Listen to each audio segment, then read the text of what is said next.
So what does a VIN history report actually tell you? A VIN history report can reveal important information about a vehicle's past. It may show accident history, previous owners, title problems, maintenance records, and more. Some vehicles may have been involved in serious accidents, even if they look perfectly fine today. A VIN history report can also show how many people owned the vehicle before you. And in some cases, it may even show whether the vehicle was used commercially, has a salvage title, or was a rental vehicle.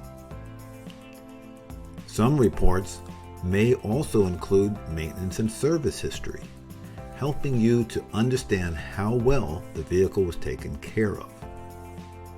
And don't forget recalls.